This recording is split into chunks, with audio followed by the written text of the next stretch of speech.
말씀이 그 후에로 시작을 합니다. 그 후에. 그러면 그 후라고 하는 것은 요한복음 5장의 그 말씀과 사건 이유가 되겠죠. 요한복음 5장은 예수님께서 베데스다 연못가에서 38년 된 반자를 고치신 말씀이 나오죠. 베데스라는 예루살렘에 있는 그런 지역이에요. 그러니까 지금 예수님이 예루살렘에 계셨다가 어디로 가시면 갈릴리로 건너가셨어요. 그러면 오늘 말씀을 보면 예수님이 예루살렘에 계속 계시지 않고 갈릴리까지 먼 길을 가셨습니다. 왜 예수님이 가셨을까 하는 겁니다. 예수님이 예루살렘에 있지 않고 왜 갈릴리로 가셨을까 하는 거예요. 요한복음 5장에서 38년 된 병자를 고치시는 말씀이 나와 있죠. 예수님이 병자를 고치신 날이 안식일이었는데 사람들이 말하는 겁니다. 왜 안식일에 병자를 고치느냐. 그래서 안식일에 병자를 고치는 게 옳으냐 그러냐. 예수님이 하신 말씀은 하나님이 일하시니 나도 일한다. 즉 안식이라고 하는 것은 하나님께서 우리의 삶을 유지시켜주는 날이죠. 가만히 계신 나를 유지시키는 날이에요. 여러분 유지한다고 그러는 것은 가만히 있는 게 아니잖아요. 붙잡아줘야 유지가 되는 거죠. 어린아이들이 잘 걷지 못해요. 근데 서게끔 유지하려면 붙잡아줘야 되잖아요. 그러니까 이 세상이 하나님께서 유지시켜주는 날, 이것을 확인하는 것이 안식이래요. 사람들은 안식일 날은 가만히 있는 거다. 그러니까 병자 고치가 잘못했다 그랬죠. 그리고 요한복음 5장 18절의 말씀을 보면 예수님이 아버지와 나는 하나다 라고 말씀하시니까 예수님을 죽이려 했습니다. 봅시다. 예수님을 죽이려 합니다. 말씀을 듣고도 전혀 달라지지 않았습니다. 예수님 어떻게 하셨냐면 그 자리를 떠나셔서 갈릴리로 가시는 거예요. 알 수 있는 것이죠. 예수님을 거절하고 거부하면 주님은 어느 순간까지는 함께 하시지만 어느 순간까지는 마음을 열기를 기대하시지만 끝까지 닫으면 예수님은 떠나가신다는 것입니다. 만약에 예루살렘에서 사람들이 예수님을 인정하고 제가 주의 말씀 더 듣겠습니다. 저희의 말씀 더 해주세요 라고 했으면 예수님 떠나셨을까요? 떠나지 아니했겠죠. 그러니까 예수님이 함께 하셨고 예수님의 말씀을 들었음에도 불구하고 내 고집을 꺾지 아니하고 계속해서 주장하는 이들의 곁을 예수님은 떠나가셨다는 것이죠. 이렇게 본다면 예루살렘에 있는 사람들은 예수님이 함께 하시는 그 은혜, 예수님을 통하여 받을 수 있는 하나님의 말씀, 이것을 놓쳤다고 볼 수가 있습니다. 예수님과 분명 같은 자리에 있습니다. 함께합니다. 그러나 주님을 받아들이지 아니한다면 주님께서 함께 하시는 그 기회마저도 사라진다는 것이 되겠죠. 다시 볼까요?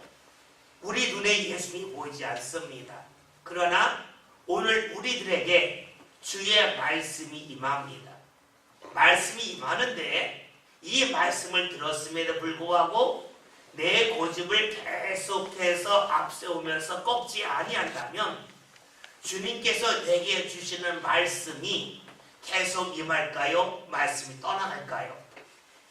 우리는 알지는 못해요. 그러나 성경을 통하여 우리가 충분히 짐작할 수 있는 것은 내가 주의 말씀을 받아들여야 할 때에 받아들이지 아니하면 예수님이 예루살렘을 떠나셔서 갈릴리로 가셨던 것처럼 우리의 삶 가운데로 그럴 수 있다는 것이죠. 그러면 우리에게 말씀이 임했을 때 우리 필요한 것이 무엇일까요? 말씀을 붙잡는 일이죠. 말씀이 임했는데 내가 살아왔던 방법과는 나는 다르다. 그러니까 말씀을 받아들일 수 없다 하는 것이 누굽니까? 예수 시대에 예루살렘에 있던 유대인들이죠. 근데 우리가 하나님과 똑같지가 않아요. 그렇기 때문에 내가 지금까지 생각해왔던 것과 주의 말씀이 결코 일치할 수가 없습니다. 반드시 다르죠. 똑같다면 내가 하나님이 되는 거죠. 그러면 주의 말씀이 임했을 때에 내가 살아왔던 방식과 내 생각과 같지 않다면 어떻게 할 것이냐가 우리에게 던져지는 과제가 되겠죠.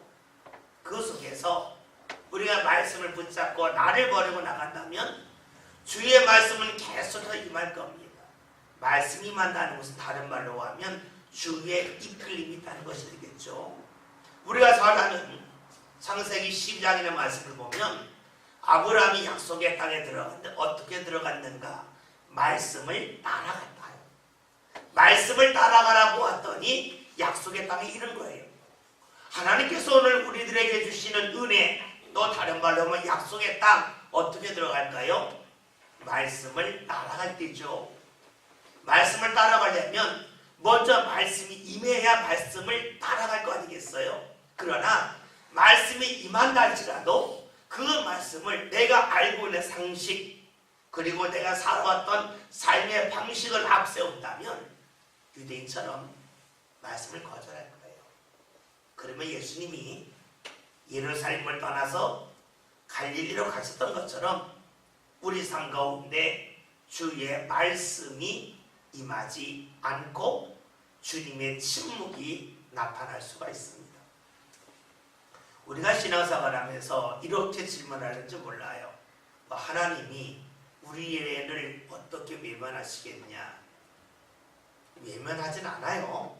그러나 침묵은 하십니다.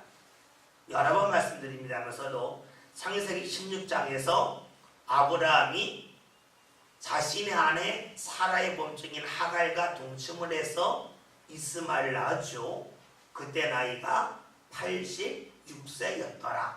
이게 창세기 16장 맨 마지막 절이에요. 그런데 17장 1절에 있는 말씀은 아브라함이 99세에 하나님이 아브라함에게 말씀하세요. 너는 완전하라. 그러면 하나님께서 13년 동안 말씀을 안 하신 거죠. 성경으로는 한 절이에요. 이 한 절이 넘어가는데 13년이 걸린 거예요. 왜요? 아브라함이 자신을 주장한 거 아니에요. 자신을 고집한 거 아닙니까? 그러니까 하나님께서 아브라함에게 아무런 말씀도 하지 않으시고 그냥 침묵하는 겁니다. 또 이걸 다르게 본다면 아브라함이 하나님의 말씀을 듣지 않았다는 것은 고개를 돌렸다는 거가 되겠죠. 그렇죠? 고개를 돌린 거예요. 고개를 돌렸기 때문에 주님께서 말씀을 하셔도 그 소리가 귀로 안 오고 옆으로 계속 갔겠죠.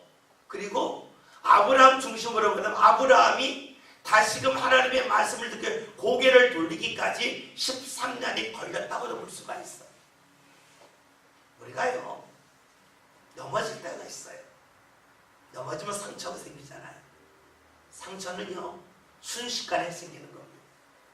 다치는 거는 순식간입니다. 때로는 몇 초 안 걸릴 수도 있어요. 그러나 그 상처가 회복되려면 내가 넘어지고 다칠 때의 시간과는 비교할 수 없이 오랜 시간이 필요합니다. 모든 아픔이 그래. 칼에 한번 쓱 빼는 거 몇 초 안 걸립니다. 그러나 칼에 뺀 다음에 완전히 낫는 것은 뒤로 가고 손을 자유롭게 쓰고 물에 손 담그려면 며칠이 걸리죠. 여러분 우리의 몸을 보면서 뭐가 생각이 납니까? 우리 몸만 그럴까? 우리 신앙은 안 그럴까? 그런 생각 안 해보셨어요? 우리 몸의 상처, 이것은 다른 사람이 실수할 수도 있고 또 내가 부주의해서 상처를 받을 수도 있어요. 그러나 이 상처에서 완전히 벗어나는 건 둘째로 하고 상처가 있으면 그걸 자유롭게 움직이려면 적지 않은 시간이 필요하죠. 믿음의 상처는 안 그럴까요? 믿음에 넘어지건 안 그럴까요? 넘어지는 것은 순식간입니다. 여러분이 신앙생활 하다가 교인들 간에 갈등이 있어서 마음의 상처 입을 수도 있어요. 목사가 말을 함부로 해서 또 때는 무언가를 진행할 때에 자신과 마음이 안 맞고 때로는 자신이 무시받은 것 같은 느낌이 들어서 상처받을 수는 있어요. 그런데 이 상처가 회복되기까지 무척이나 오랜 시간이 걸리지요. 그렇죠? 마찬가지예요. 우리가 은혜 가운데 살다가 은혜를 잃어버리는 건 순식간입니다. 은혜가 회복되기까지는 적지 않은 시간이 필요해요. 아브라함에게는 13년이 걸렸어요. 오늘 우리들도 충분히 그럴 수가 있어요. 여러분이 예배를 드리면서 하나님께 영광된 예배를 드린다고 느끼는 것 아마 그다지 많지 않을걸요. 주일이니까 예배 드리고 그리고 하나님 내 예배를 받으셨는지 이 느껴지는 건 많지는 않을 거예요. 그런데 그게 느껴지려면 엄청나게 많이 쌓아야 되는 거예요. 그런데 10주, 1년 느꼈다 할지라도 한 번 넘어지잖아요. 다시금 올라오는데 시간이 엄청나게 많이 걸리겠죠. 그래서요, 은혜의 소중함을 아는 사람의 특징이 있어요. 그건 뭐냐면 은혜를 잃어버릴 일이 생기면 알아서 피하는 거예요. 알아서 피하는 거예요.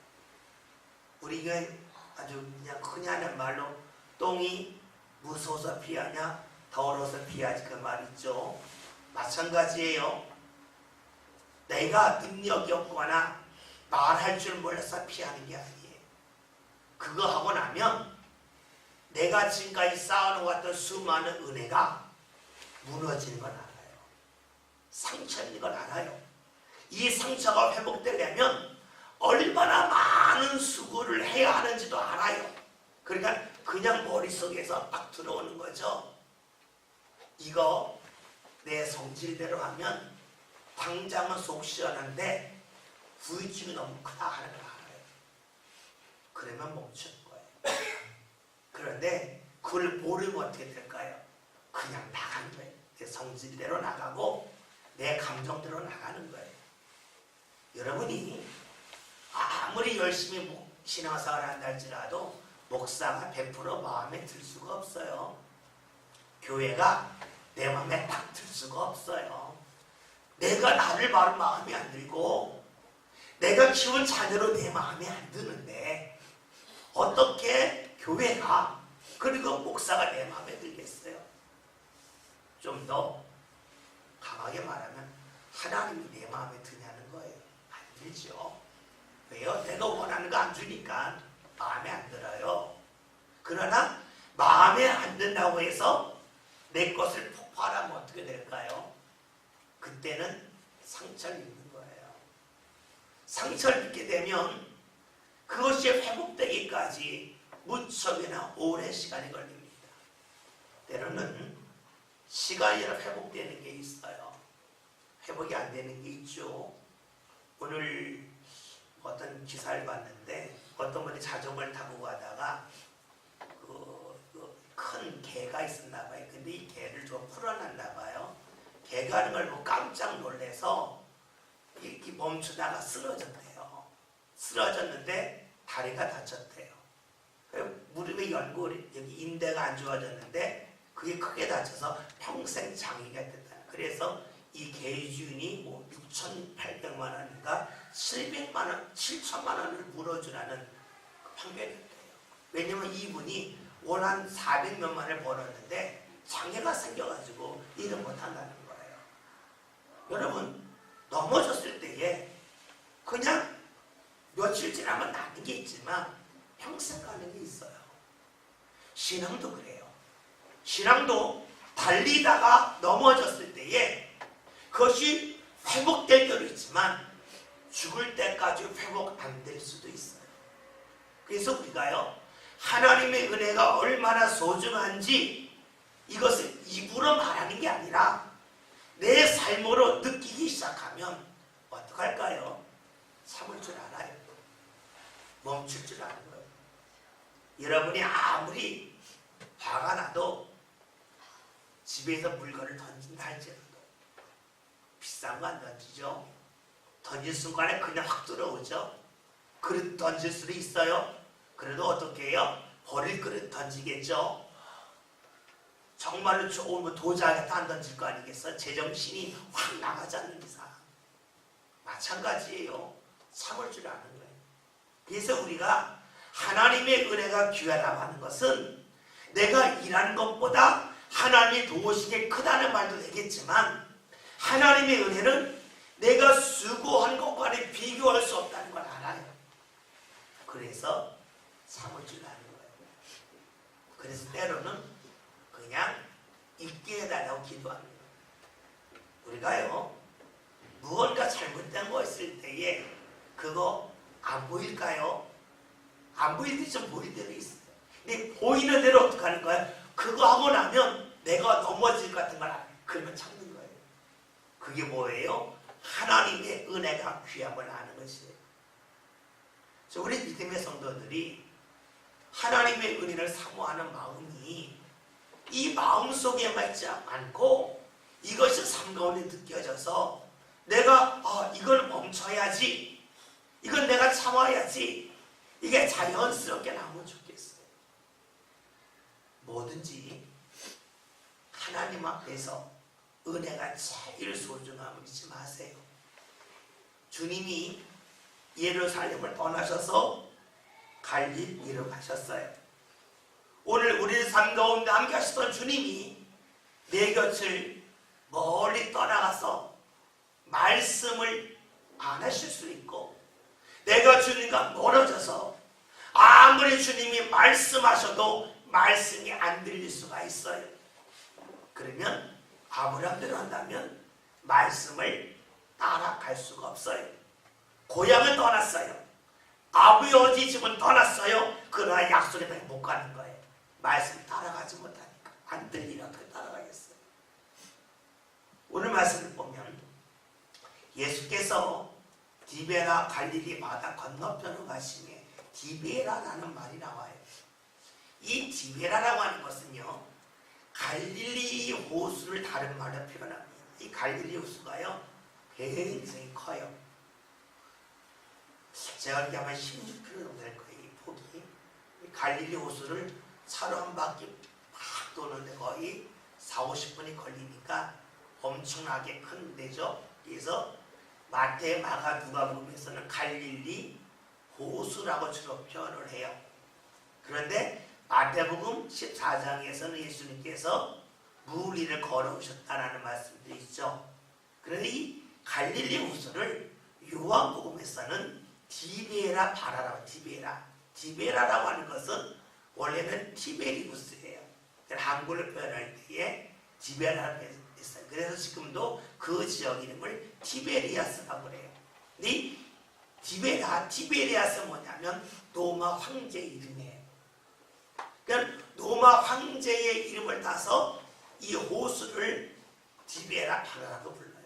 그런데 왜 갈릴리 호수라고만 하지 않고 티베리아스 바다라고 말했을까 하는 거예요. 그것은요 로마식 표현이죠.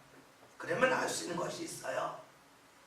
지금 이스라엘 사람들이 살아가는 방식이 하나님을 믿지만 그들은 로마를 동경하는 거예요. 그러니까 갈릴리 호수라고 표현하지 않고 디베라 바다라고 나와요. 이것이 요한복음 21장에서 예수님께서 부활하신 후에 제자들을 만나시는 장면이 나오죠. 그물을 오른편에 그 말씀 거기도 디베라 바다라고 나와요. 다시 말하면 로마 사람들의 사고방식, 즉 욕망을 추구하는 모습이 그들에게 있어요. 그러니까 똑같은 물을 보고도 갈릴리 호수라고 생각하지 않고 디베라 바다라, 욕망의 바다가 되고 있습니다. 하나님을 믿어요. 그러나 이들이 꿈꿨던 것은 로마식의 욕망입니다. 그것을 성경에서는 갈릴리 바다 건너편에 있는 디베다라고 표현하고 있습니다. 하나님을 믿는 것이 내 이름을 높이기 위한 것일까? 내 욕망을 채우기 위함일까? 라는 질문을 던질 필요가 있어요. 왜냐하면 그 당시 유대인들이 그랬기 때문이죠. 오늘 말씀 2절의 말씀을 함께 보게 다 같이 읽습니다. 우리가 따르니 이는 병자들에게 행하시는 표적을 보았음이로라. 아멘. 예루살렘에서는 큰 무리가 안 따랐는데 지금 갈릴리에 갔더니 큰 무리, 많은 무리들이 예수님을 따르고 있습니다. 따를 이유가 무엇인가 보았더니 예수님께서 병자들을 고치시는, 행하시는 그 표적을 보았다라는 말씀이 있습니다. 요한복음 5장에서는 38년 된 병자 한 명을 고쳤어요. 근데 어떤 병자들이라 그래요. 그러니까 아마 예수님께서 행하신 많은 이적들이 다 기록된 것이 아니지 않겠어요. 그러니까 병자를 고치신 소문이 여기저기 났던 것 같아요. 그리고 사람들이 그런 것에 기억이 있던 예수님 병자를 고치시는 분이라고 생각하는 겁니다. 여러분 봅시다. 우리가 이 본문에 나온 사람들을 보면 예수님의 말씀을 기억하고 온 사람은 없어요. 뭘 기억했냐면 병자를 고치신 걸 기억했어요. 다시 말하면 이들은 주님의 말씀이 마음속에 새겨진 것이 아니라 주님이 놀라운 표적을 행하시고 이적을 행하신 것이 머리에 기억되었다고 볼 수가 있습니다. 또 다른 말로 하면 이들은 육신의 변화가 일어난 것은 기억하지만 마음의 변화가 일어난 것 그리고 신앙의 변화가 일어난 것에 대해서는 기억하지 못하고 있어요. 왜냐하면 이들의 중심이 내적인 변화에 있지 않고 외적인 변화를 꿈꾸기 때문이에요. 우리가 신앙생활 하면서도 자꾸 그런 유혹이 있죠. 내가 예수 믿으면서 좀 부자가 되면 좋겠다. 눈에 보이게 하나님이 내 삶을 어루만진 걸 보면 좋겠다. 그게 뭐예요? 병이 나는 것과 부자가 되는 거 이런 거죠. 내가 내적으로 변화된 것에 대한 기대가 의외로 많지가 않아요. 하나님이 나와 함께 하신다고 하는 것이 삶 가운데 느껴지는 부분이 많아지는 것을 별로 중요하게 여기지 않아요. 과거에는 몰랐는데 이렇게 했더니 하나님이 기뻐하시고 이렇게 했더니 하나님이 나를 외면하신다. 이런 분별력이 늘어나는 것에 관심이 별로 없어요. 그러니까 신앙생활을 오랫동안 했는데도 불구하고 사람들은 그냥 말하는 성질이 안 바뀌죠. 그러면 그러죠. 성질은 타고난 거야. 그래.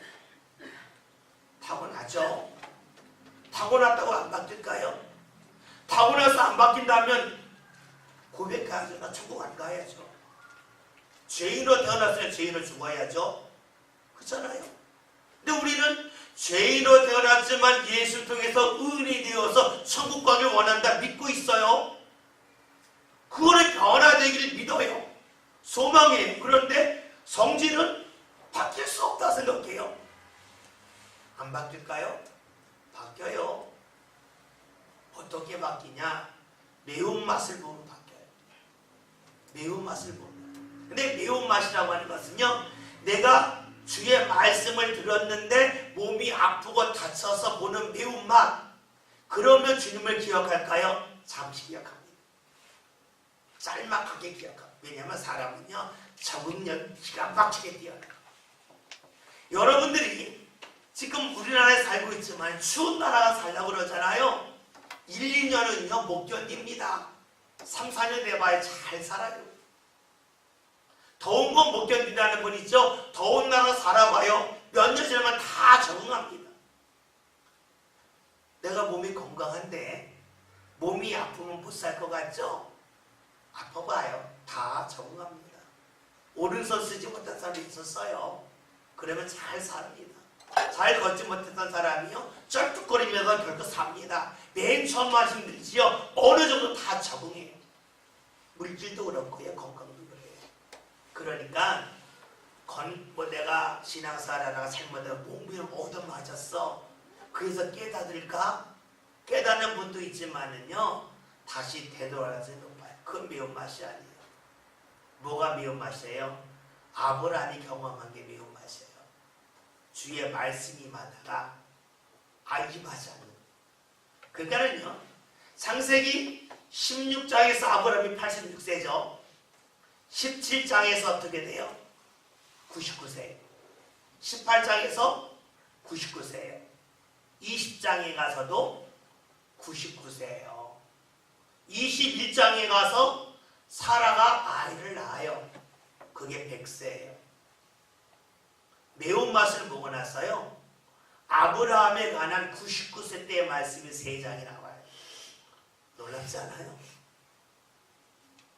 매운맛을 봤던 아브라함, 하나님이 늘 함께하다가 함께하지 않은 13년을 경험한 아브라함이 얼마나 하나님 앞에 매달리고 하나님을 소중히 여겼으면 그 1년 동안에 그에 관한 삶이 3장이 나와요.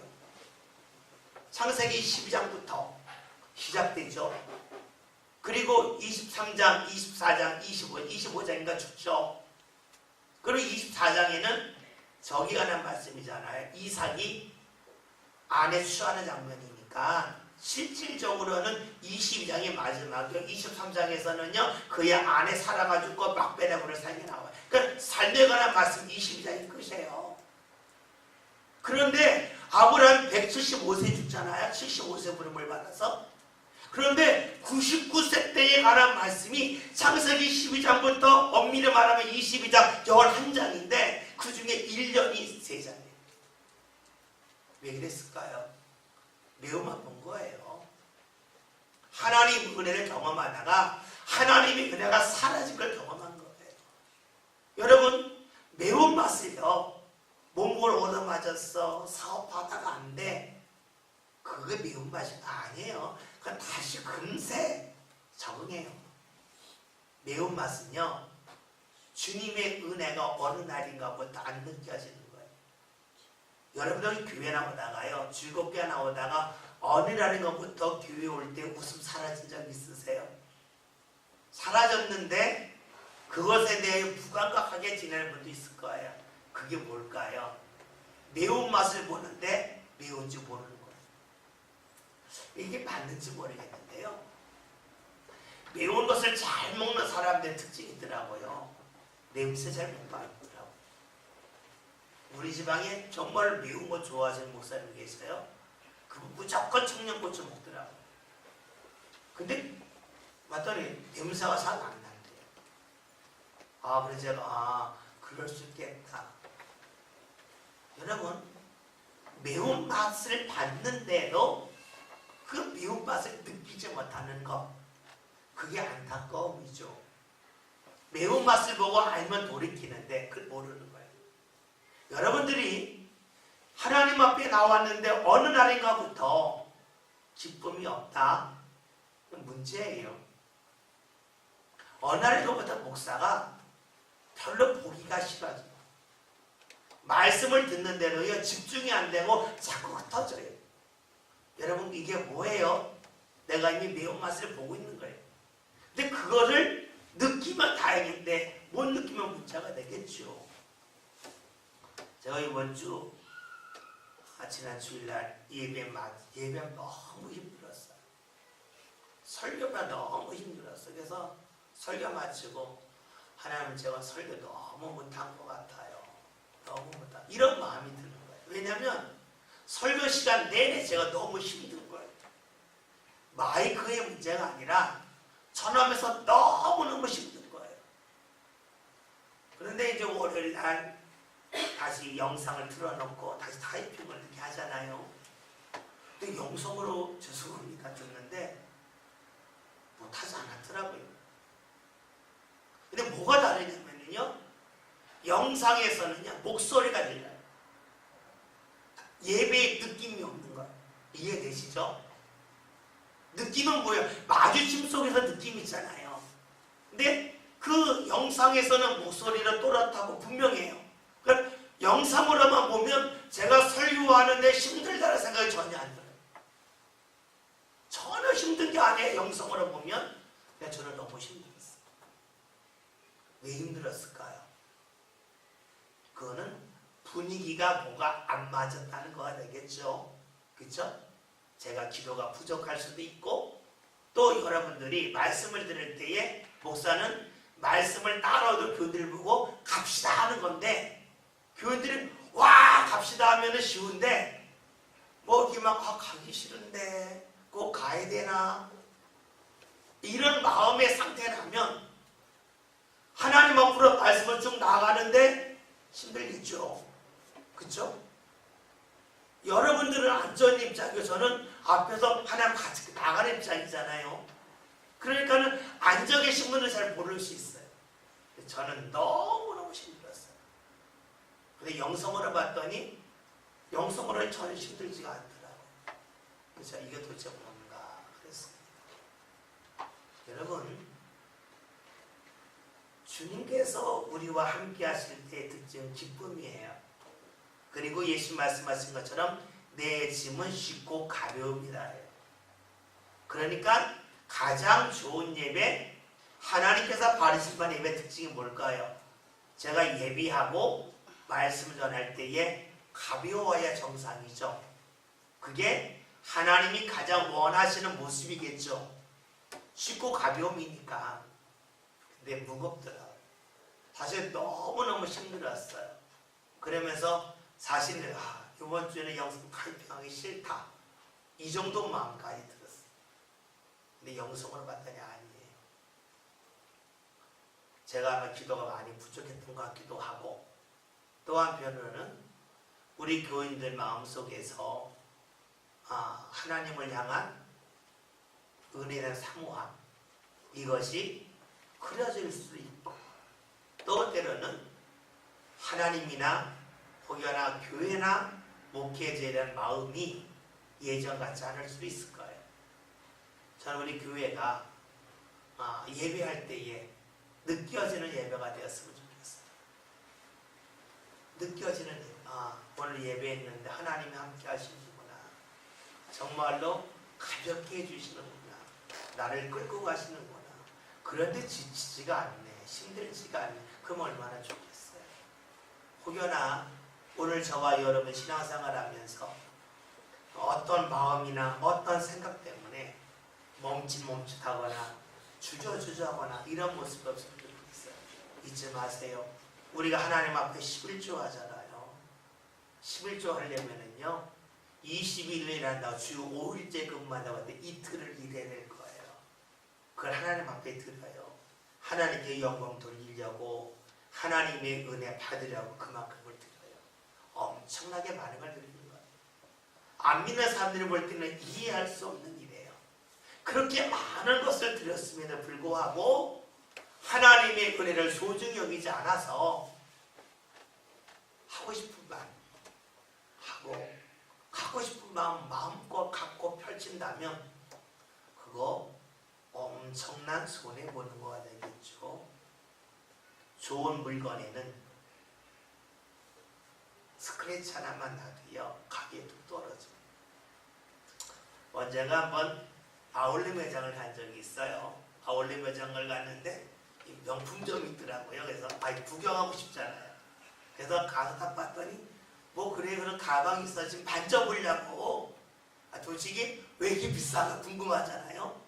만지려고 해도 못 만지겠더라고요. 왜 못 만지냐 봤더니 그 직원이요 가방을 갖고 오는데 장갑을 끼는 거예요. 이렇게 장갑을 끼고 이렇게 보여주는 거예요.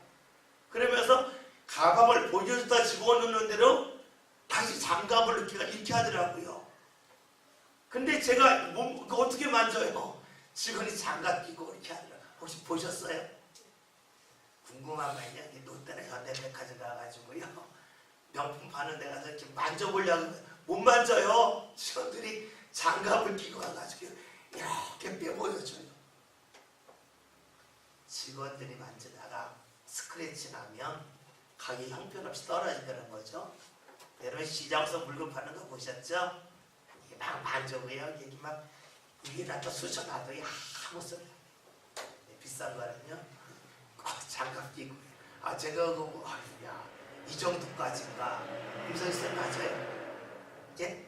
백화점에 그렇게 팔아요? 예, 장갑 끼고 해요.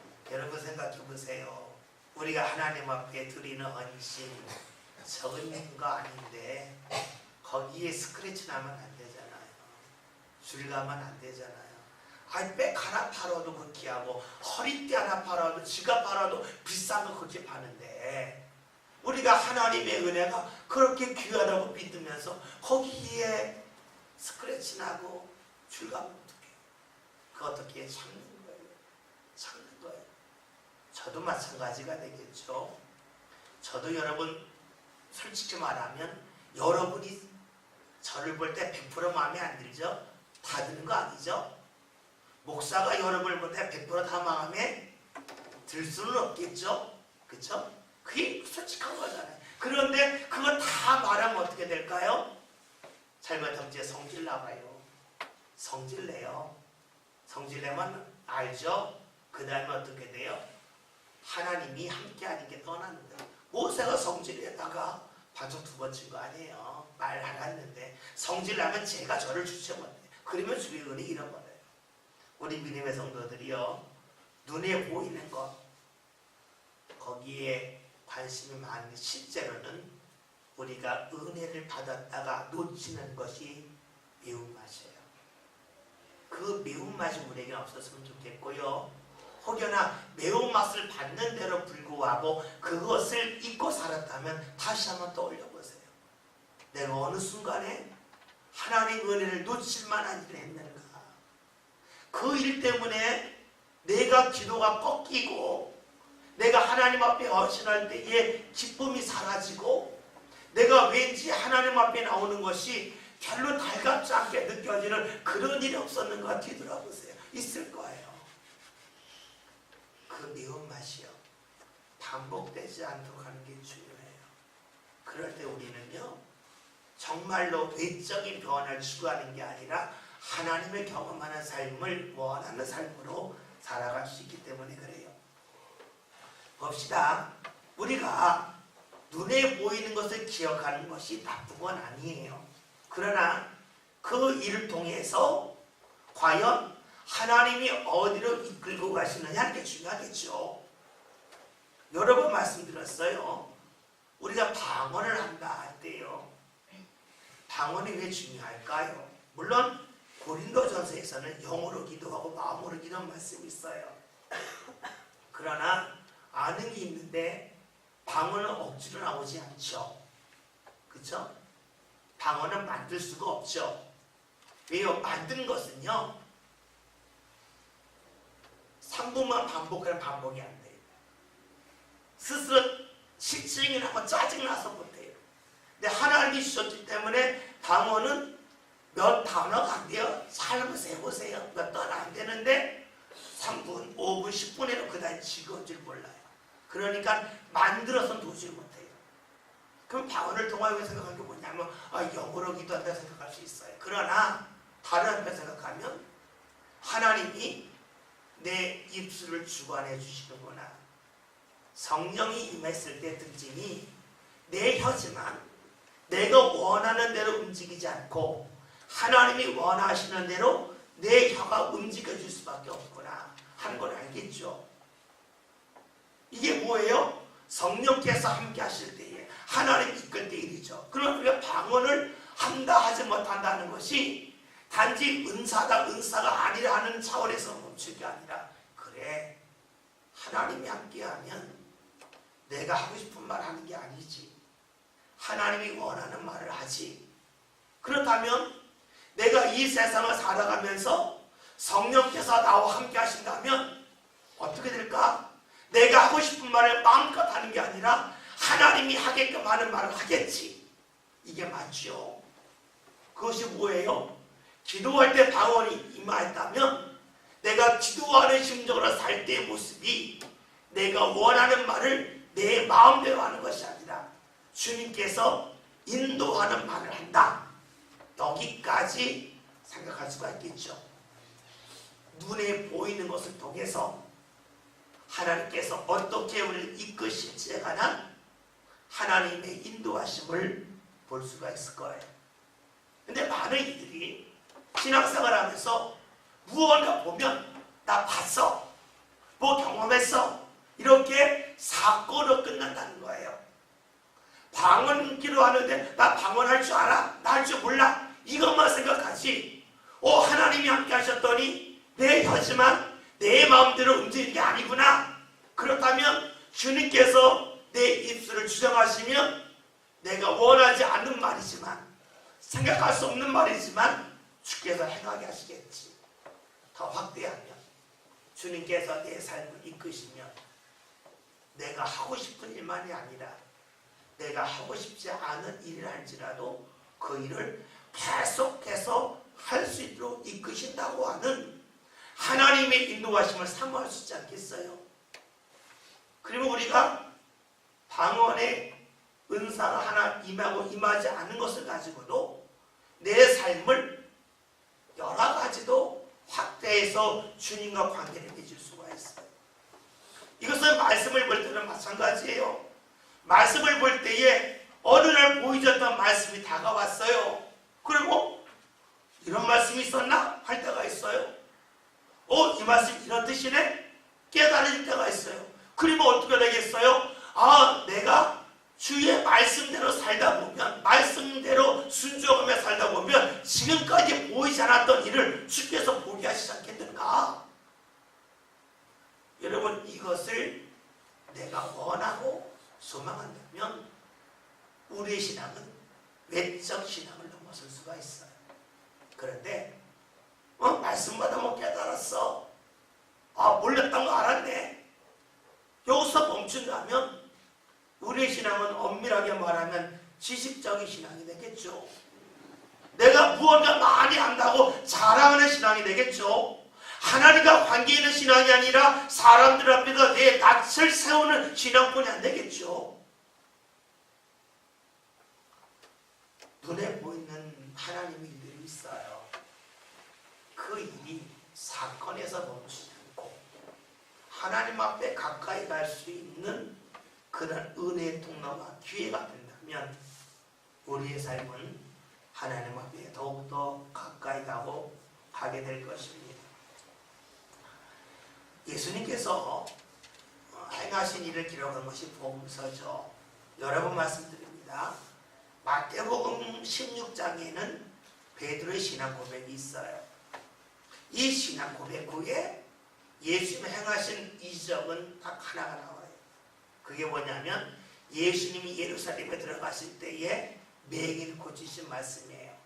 그리고 또 다른 이적이 있다고 그러면 이것은 사람에 관한 이적이 예수님 변화된 것, 그 다음에 무화과 나무를 저주로 마르게 한 것뿐이 없어요. 그 앞에는 무수히 많은 병고침이 있어요.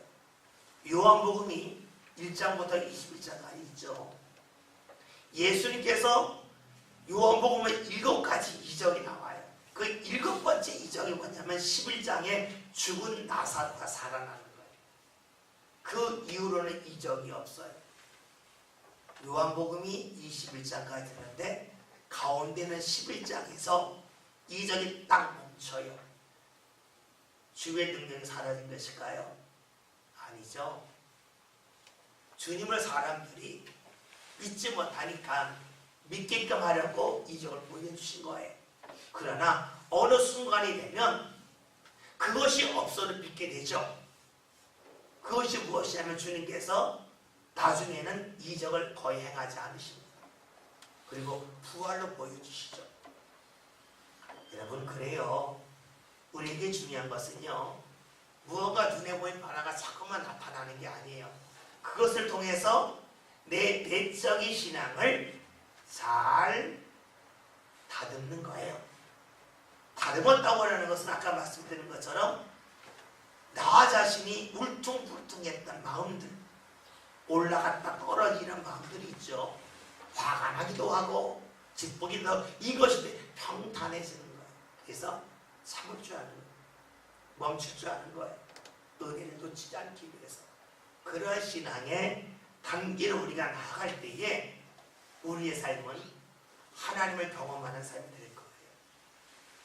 여러분, 하나님을 경험한다는 것을 많은 이적이 나타난다라고 생각하면 성경을 보면 마태복음 16장에서 끝쳐야 되고 요한복음 11장에서 멈춰야 돼요. 그렇지 않잖아요. 주의 역사는 어느 순간부터는 내적으로 다져지는 게 나와요. 저와 여러분의 신앙도 하나님의 은혜의 귀중함을 모를 때는 어쩔 수 없어요. 알았다면 그 놓치지 않을 수 있는 믿음의 길 걸어가셔야 돼요. 그럴 때에 우리의 신앙이 헛수고하는 신앙이 되지 않아요. 하나님의 침묵이 멈추고 계속해서 말씀이 임해되고 그 말씀을 얼마나 소중히 여겼기에 1년 동안 3장이 걸쳐서 아브라함의 말씀이 나와 있는 것을 떠올립시다. 그래서 저와 여러분의 신앙이 표적이나 눈에 보이는 것이 아니라 주의 말씀을 붙잡는 그런 신앙이 꼭 되었으면 좋겠습니다. 생각해 보세요. 나는 달라지지 않았는데 환경이 달라지기를 원한다면 그게 신앙일까요? 욕망일까요? 그 욕망이죠. 욕망은 나는 안 움직이고 니네가 움직이라는 거 아니에요. 그 욕망 아니에요. 여러분, 만약에 집에서 뭐 부모와 자녀일 수도 있고 부부관계일 수도 있는데 가만히 있고 물, 옷 자기는 안 움직이고 남들 가져오래요. 정말 꼴 보기 싫죠? 좋아요? 김정희 권사님, 임장님 안 그러죠? 예? 그래요? 안 그러겠죠? 그럼 얼마나 이게 뭐예요? 나는 가만히 있고 물이 오기를 원하는 거예요. 나는 가만히 있는데 없던 물이 생기는 거예요. 나는 가만히 있고 환경이 달라진 이게 얼마나 이게 이기적이고 욕망적인 거예요. 물이 있으면 물을 하나 가야죠. 이게 맞죠? 그 뭐예요? 이걸 가만히 내가 변화해서 가는 거 아니에요? 나는 가만히 있고 물, 밥 아니잖아요. 근데 우리가 신앙생활 하나님 저 가만히 있을게요. 돈, 건강 똑같죠? 다를 게 하나도 없잖아요. 우리는 남이 그러면 밉상이라고 왜 저런 사람을 내가 만났냐고 별별 얘기를 다 하면서 하나님과 나와 하나님 가만히 있을게요. 바꿔줘요. 이게 스스로 무슨 되겠죠? 신앙은요 환경이 달라지는 것이 아니에요. 내가 달라지는 거예요. 내가 주님 앞에 가는 거예요. 그럴 때 주님 어떻게 해요? 내게 걸맞는 것들도 맞춰주시겠죠. 이게 나와 함께 하신 하나님이고 나를 이 세상에 하나뿐인 사람으로 인정해 준 하나님이시죠. 각 사람이 하나잖아요. 똑같이 맞춤식으로 은혜 주시겠죠. 오늘 디베라 바다에 관한 말씀을 오래 봤습니다. 갈릴리 호수입니다. 그러나 로마식 이름은 디베라 바다, 티베리우스 바다입니다. 왜 성경에서 그 이름을 기록했을까? 하나님을 믿는다 하면서도 이들의 마음속에는 노마의 욕망, 무언가 지배하고 싶고 무언가 다른 사람 위에서 군림하고 싶은 마음이 이들에게 있었기 때문이죠. 오늘 저와 여러분의 신앙이 이런 욕망을 추구하는 신앙이 아니라 하나님을 향하여 가까이 나가는 그런 신앙이 되어서 하나님을 경험하고 주의 은혜를 놓치지 않고 주의 은혜가 삶 가운데 확대되어지는 복된 믿음의 자리에 저와 여러분 함께 이룰 수 있기를 주의 이름으로 기원드립니다. 기도합니다.